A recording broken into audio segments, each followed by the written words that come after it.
Boa noite, professores e professoras do curso de Educação Física da Faculdade La Salle. Sejam todos bem-vindos ao nosso canal de estudo. Hoje vamos estar dando início aqui na nossa matéria de psicomotricidade, nas nossas aulas de apresentações. E o nosso tema hoje é as teorias e fases do desenvolvimento, e em destaque hoje vamos falar de um grande cara, Erik Erikson. Tá? É um grande psicanalista. Vamos falar um pouco da sua história e das suas principais obras. Então fica ligado nesse canal, aproveita que a matéria é psicomotricidade, já trabalha a tua coordenação motora fina aí, já curte o vídeo, já deixa teu comentário, compartilha com seus amigos, faz esse vídeo chegar no maior número de pessoas possíveis, assim você ajuda a levantar o nosso canal, beleza? Deixa o teu joinha aí e vamos falar sobre Erik Erikson. Eu, professor Ian Rogério, junto com os meus amigos professor Ixon, Felipe e Júlio César, vamos falar um pouquinho sobre a teoria do desenvolvimento psicossocial de Erikson, né, também conhecido como teoria pós-freudiana. Erikson nasceu ali no sul da França, exatamente em 1902, em Frankfurt, após sua mãe vir fugida de Copenhague, né, na Dinamarca. Ali ela casa-se alguns anos depois com um médico, né, pediatra do Erikson, que em 1908 o adota como filho registrando. Na sua juventude, na sua adolescência, ele já demonstra alguns casos dessa falta de identidade. Ele escreve um livro sobre a sua identidade social. E quando jovem, muito sem saber o que fazer e contrariando os pais, ele se forma na Escola de Artes de Munique, ao invés de ir para a escola de medicina, como queriam seus pais. Ele vaga ali pela Alemanha, pela Itália, meio sem saber muito o que fazer, viajando como artista, até que um outro amigo dele o convida a ir a Viena, na Áustria, para ser tutor de uma escola de crianças, de uma criança, quais os pais se tinham disposto a passar pela psicanálise freudiana. Anna Freud o conhece e nota a sensibilidade dele com as crianças e o convida a estudar sobre a psicanálise da escola de Viena. Ele estuda, fica e recebe o certificado em 1933.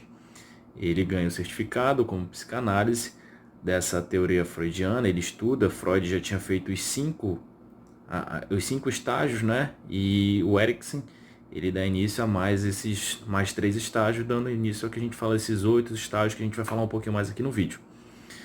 Ele, em 1933, com o crescimento do nazismo, com a queima dos livros freudianos, né, e com a ascensão de Hitler na própria Austrália, ele foge para os Estados Unidos, junto com sua esposa canadense, também artista, ela era bailarina. Ele foge para os Estados Unidos, onde a cidadania não seria nenhum problema, e lá ele adota o sobrenome ao qual ele ficou conhecido, Erikson, né? Por isso que fica Erik Erikson.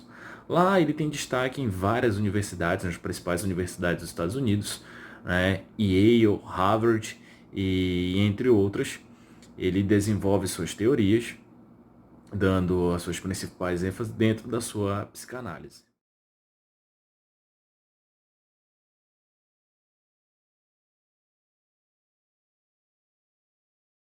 Continuidade que o Ian falou, nós temos em mente que Erik Erikson ele teve 8 fases do desenvolvimento psicossocial, né? Posso lhe informar também que a teoria de Erik Erikson ela foi uma teoria pós-Freud, porque das 5 teorias de Freud, Erik Erikson se baseou e criou as demais. Então, dando continuidade no assunto, nós vamos introduzir a primeira fase, que é a fase da confiança versus desconfiança, é a fase oral da criança, né? Geralmente de 0 a 1 ano e meio. É aquela fase que a criança está ganhando intimidade com a primeira pessoa que ela se deu ali por interação, né? Ou seja, a pessoa materna ou paterna, no caso. Então, essa é a fase que a criança ela vai estar desenvolvendo a intimidade. Então, ela vai querer ser acariciada, vai querer ser higienizada, vai querer ser amamentada. E se isso for excluso dela, for renegado, ela começa a desconfiar daquela pessoa que cuida dela, né? Então é uma fase muito importante, porque a partir dessa fase, se ela tiver uma boa confiança, ela vai poder ter uma socialização com as demais bem melhor. Senão ela vai se excluir, até mesmo porque ela vai saber que se a pessoa que foi destinada a cuidar dela não atende aos seus desejos e suas necessidades, as demais também não vão atender. A segunda é já do primeiro ano e meio até os 3 anos. É a fase da autonomia versus vergonha. Essa é uma fase que a criança está começando a interagir com o mundo, ou seja, conhecer os ambientes que ela quer, né, participar, os brinquedos que ela quer brincar, a comida que ela quer comer. Então é uma fase de extrema importância, porque a partir dali ela vai desenvolver a estabilidade para seguir os caminhos da vida. E é uma fase que os adultos devem deixar a criança ter um autoaprendizado. Porque se eles cortarem isso ou negligenciarem da criança, ela vai acabar se introduzindo em um mundo de que ela vai se denegrir, né? Ela vai se reprimir e não vai aprender. O terceiro estágio, ele já é dos 3 aos 6 anos, né? É o estágio fálico, né, da criança. É o estágio que ela está se introduzindo a sexualidade, o homem, a sua masculinidade, a mulher, a sua feminilidade. Então, eles vão se basear em um indivíduo do mesmo sexo, o menino com o pai e a menina com a mãe. É daí que ele vai se conhecer, ter o conhecimento do seu corpo, de seus desejos. E é uma fase muito importante porque Erik Erikson, assim como Freud, dizem que tanto os pais quanto professores, quanto cuidadores dessa criança, a partir das necessidades, das dúvidas sexuais ou do seu corpo, elas devem ser bem explicadas e atendidas. Elas não devem ser deixadas de lado. Elas têm que ser explicadas para que a criança possa conhecer, se autoconhecer. É uma fase bem interessante também, porque algumas das crianças, elas acabam excluindo ou negligenciando aquela figura que era para ser a base dela, né? Como o homem, o pai, e a menina, a mãe.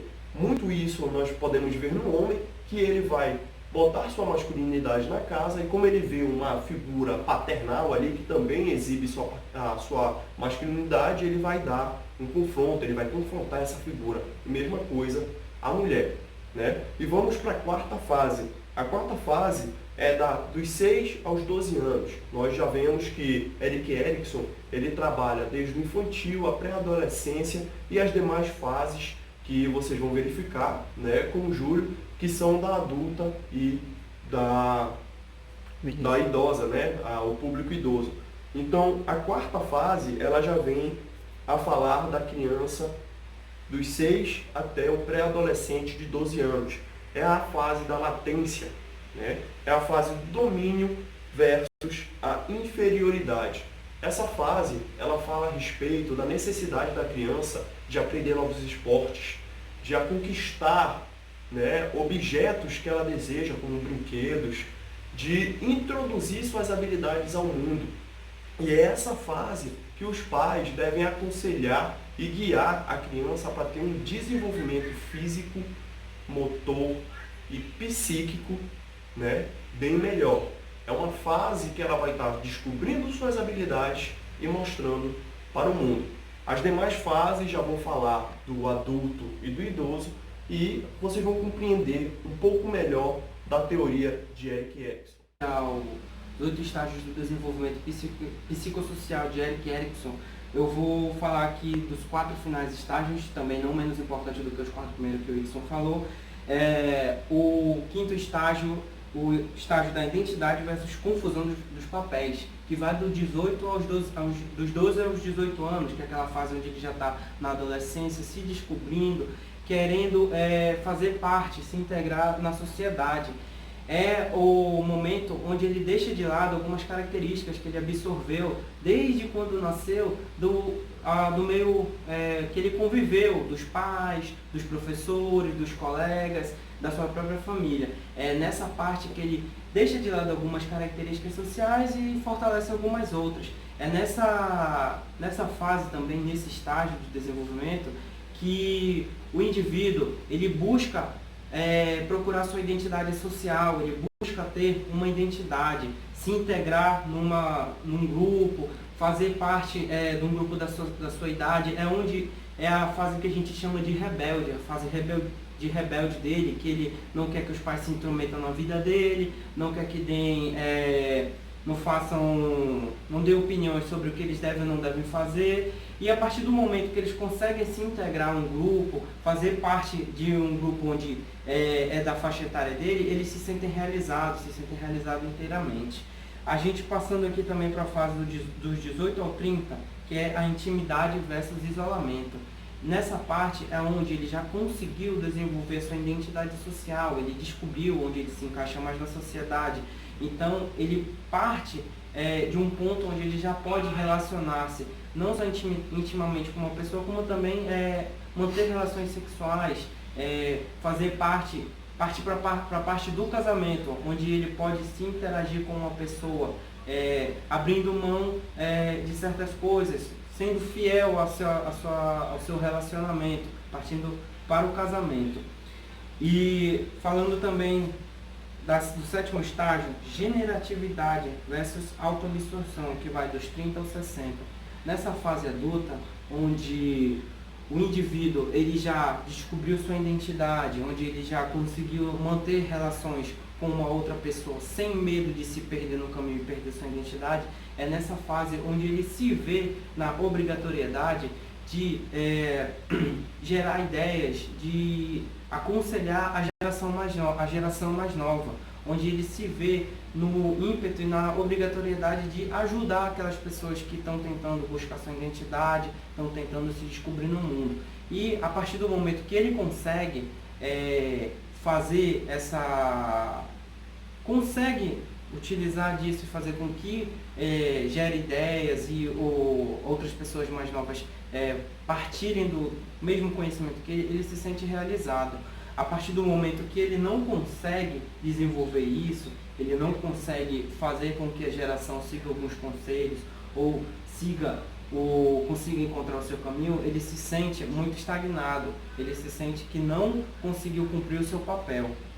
E a oitava, e também não menos importante, estágio, que é a partir dos 60 anos, que é a integridade versus a desesperança. Nessa fase é onde ele já conseguiu resolver todos os conflitos dele, desde o primeiro estágio até esse oitavo estágio, ele já conseguiu se autorrealizar, desenvolver-se socialmente no meio cultural, onde ele conseguiu se encaixar na sociedade e ele já tem uma paz sabendo como podemos falar, da morte. Ou seja, nessa parte onde ele já tem ciência de tudo, ele já conseguiu se resolver na vida, já deixou a família dele cuidada, criou filhos, netos, e é nessa parte onde ele já consegue entender que ele fez o seu papel, que ele se contribuiu. E quando chega nesse estágio e o indivíduo não conseguiu se desenvolver e nem resolver os seus conflitos nos estágios anteriores, gera a desesperança. Desesperança por quê? Porque ele já está naquela fase adulta, naquela fase da velhice onde ele sabe que não tem mais tempo de resolver nada, onde ele não vai conseguir viver o que ele realmente conseguir viver e ele nem vai conseguir desenvolver na geração mais nova o que ele pretendia como obrigatoriedade. Então, a gente deixa aqui o nosso conhecimento que a gente aprendeu dos 8 estágios do desenvolvimento psicossocial de Erik Erikson. Espero que vocês tenham gostado. Qualquer dúvida, só nos façam pergunta nos comentários.